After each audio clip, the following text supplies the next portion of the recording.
Alors on parlait du civil, de la CAF notamment qui pourrait réindexer le montant des pensions alimentaires, mais pour le pénal, il y a beaucoup de sujets qui vous inquiètent au cœur de cette loi de programmation. Alors notamment le tribunal criminel départemental, c'est un organe qui serait expérimenté en France. En quoi vous inquiète-t-il, Maître Ader, et en quoi cela consisterait ? Ah, ça c'est très très symbolique parce que, si vous voulez, la vitrine de la justice française, c'est vraiment la cour d'assises. La cour d'assises, bien sûr. C'est celle qui intéresse, c'est celle qui juge les infractions les plus graves.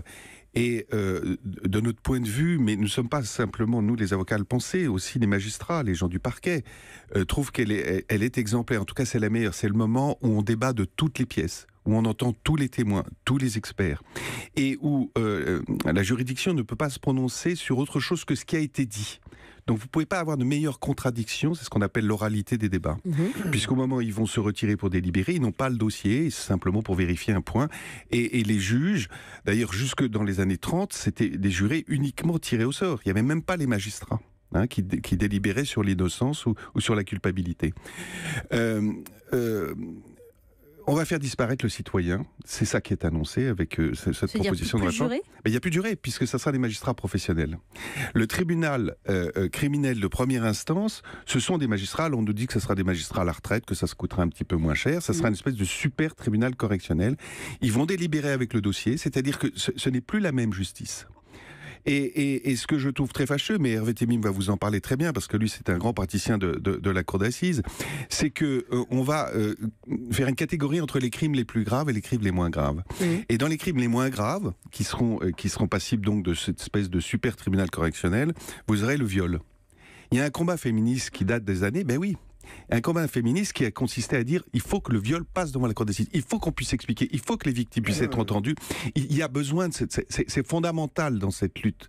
Eh bien, il va y avoir une forme de régression, puisque à moins qu'il soit aggravé, ce viol, mais alors que ce sera un viol simple, il passerait devant ce tribunal criminel, cette espèce de donc une régression sur ce terrain-là aussi. Donc que ça soit sur le symbole de la justice rendue au nom du peuple français par des Français tirés au sort sur les listes électorales, ou sur ce terrain de l'aide féministe, on fait une vraie régression. Alors pas pour des raisons économiques, pour des raisons d'économie, mais si vous voulez, ça justifie pas tout. Pour accélérer, dit le gouvernement, le jugement des affaires criminelles, Maître Temim. Mais elle est où l'économie, là? Je comprends pas. Vous avez tout à fait raison. Là, il n'y a pas d'économie.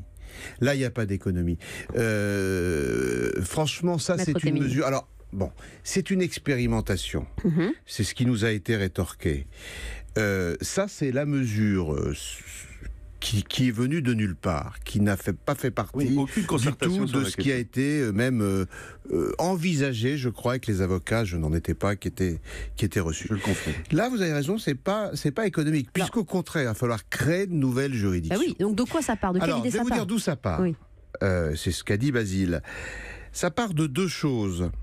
Et il y a même quelque chose d'assez démagogique dans cette proposition. Ça part d'une volonté réelle et nécessaire, mais qui ne peut pas être atteinte comme ça, de rendre les jugements à la cour d'assises plus rapides. Oui. Je vais vous démontrer arithmétiquement, j'adore les chiffres, mais je vais vous démontrer arithmétiquement qu'on ne gagnera pas de temps. Et d'une autre volonté, qui me semble être relativement démagogique, c'est d'éviter la correctionnalisation de certaines affaires sexuelles, notamment des viols. Que le combat pour criminaliser le viol, qui est un combat ancien aujourd'hui, ait été gagné, tant mieux, bien sûr que le viol est un crime. Mais la correctionnalisation, c'est-à-dire le fait qu'au départ, une qualification de crime, viol par exemple, se transforme au moment du jugement en une qualification de délit. Donc tribunal correctionnel. D'ailleurs porté souvent par les avocats, mais bien sûr, pour aller plus vite dans le jugement. Qui n'est pas du tout en défaveur des victimes. Pourquoi ?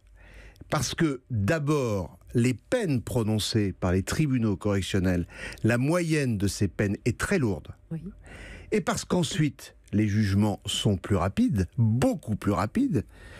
Et parce que surtout, et ça, on ne peut pas l'ignorer quand même, pour qu'une affaire passe du crime, c'est-à-dire cour d'assises, au délit, c'est-à-dire tribunal correctionnel, la loi actuelle impose l'accord de toutes les parties. Oui, mais pourquoi vous faites ça aujourd'hui? C'est parce que les cours d'assises sont engorgés ou que la justice va pas assez vite? C'est pas nous qui faisons. Mais bien sûr. Le système vous y pousse. Mais parce que. Mais c'est surtout si d'abord les avocats les plus concernés par ça sont les avocats des parties civiles, des victimes. Et pourquoi ils le souhaitent? Parce qu'effectivement, petit A, c'est beaucoup trop long d'aller devant la cour d'assises. Petit B, pardon. Les peines encourues devant le tribunal correctionnel sont largement suffisantes au regard de ce que peuvent espérer même les victimes. Voilà. Et en quoi ce